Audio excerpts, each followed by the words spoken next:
Today I'm going to be teaching you an easy and flawless way to execute one of the most requested and also one of the most challenging bridal looks of the season, the Hollywood wave. Let's get started.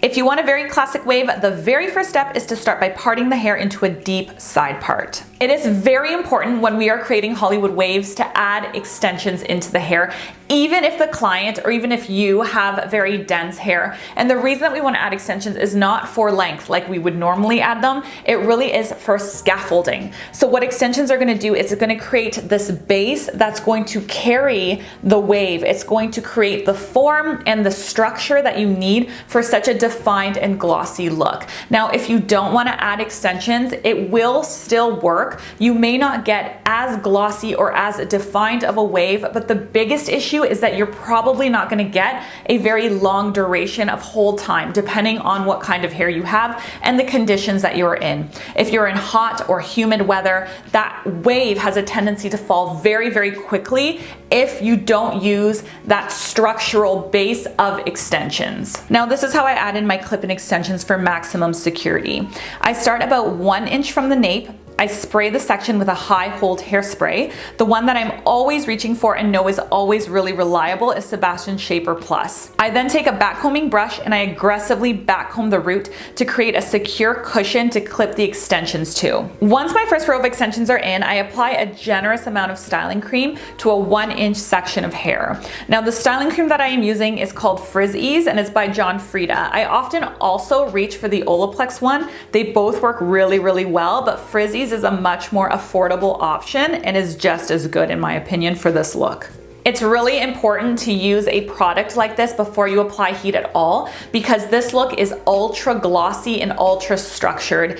If you have someone with frizzy hair and you curl it into that hot tool when it is frizzy and not completely smooth, you are going to get a frizzy end result. And the wow factor of this look is that it's so integrated and so glossy. So make sure that if you have a client with really frizzy or really curly hair, that you actually start from wet hair. You blow it out super smooth first.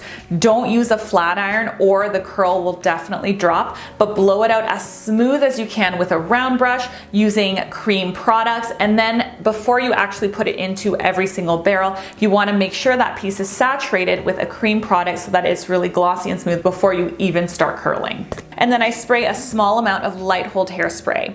The one that I always reach for is Sebastian Shaper. Shaper Plus is a high hold hairspray and Shaper is a light hold hairspray. So don't mix them up. They look similar and they have like the same bottle. Just make sure that that plus isn't on there when you're doing this step, because if you do Shaper Plus, it's going to be pretty difficult to work with the curl later. Now what you're going to do is you're going to take that hair and you're going to pull it 90 degrees directly from the head, and you're going to wrap that section flat at first, and then you're actually going to twist the hair as you move it along the barrel. Now this is actually incredibly important. This is what gives you the Hollywood wave. So I'm going to show you on a mannequin head really close up so you know exactly what I mean when I say wrap the hair by twisting it. So what you're going to do is you're going to grab that 1 inch iron and you are going to put it right on the root. Now the root is flat, as you can see, and it's going to be really nice and smooth because of that smoothing cream.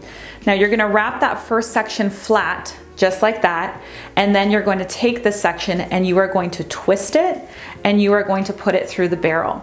You're going to twist it and you're going to put it around the barrel.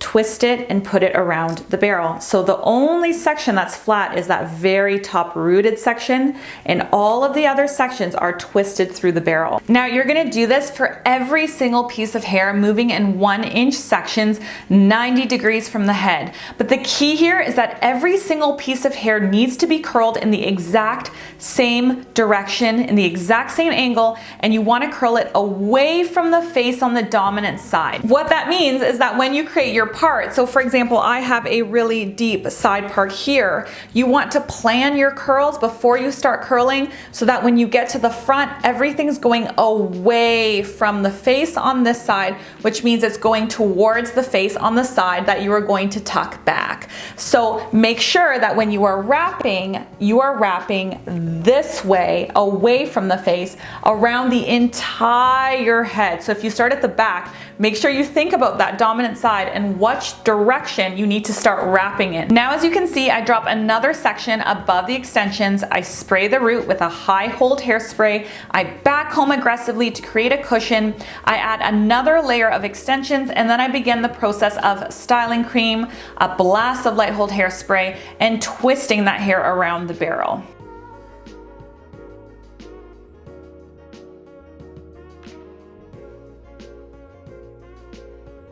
So you are not going to touch these curls yet because they are hot, and hot hair will drop quickly. So we have to wait for every single piece of hair to set before you can even think about combing it out and creating that S shape. Now, when you get to the front, you're still going to be doing the exact same thing, moving through the head, but right here on that top section where people typically have a face frame or some type of curtain fringe or normal fringe, you're actually going to place the curling iron backwards. You're going to still twist the hair, but you're going to curl it completely backwards and then let it set.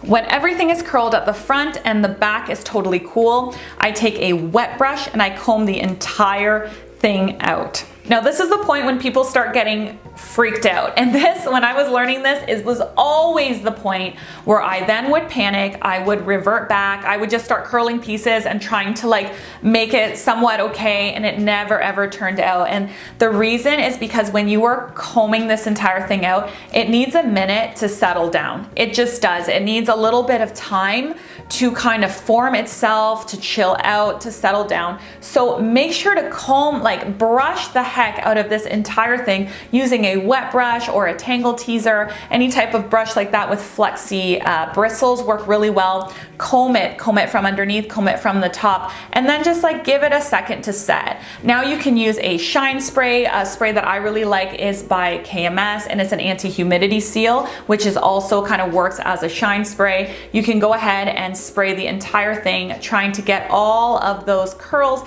to integrate into one shape, which is exactly what it's going to start doing. If you need a little bit of extra reinforcement, you can take your hot curling iron and you can actually form it with the hot curling iron right on top of the shine spray. So you can start forming those waves with your actual physical iron. Now, when you get to the front, you want to do the exact same thing, and then at the very top, you want to take your teaser brush and back comb it right at the roots backwards. Now, this is where it gets a little tricky. What I like to do is I place my fingers into that area and I manipulate the hair to shape it exactly where I want it to go, reinforcing the shape with layers of high hold hairspray.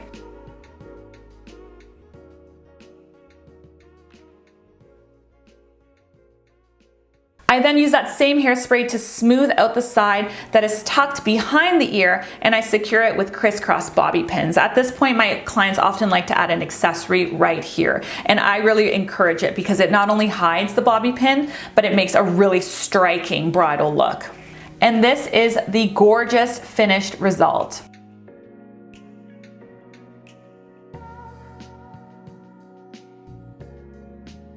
I really hope that I was able to demystify this really requested bridal style. I know a lot of people have a lot of issues trying to execute it and make it look perfect. If you have any questions at all, leave it in the comment section below. I would love to help you out. And if you like these bridal style videos, give me a thumbs up so that I can make more, and don't forget to subscribe. I'll see you next week.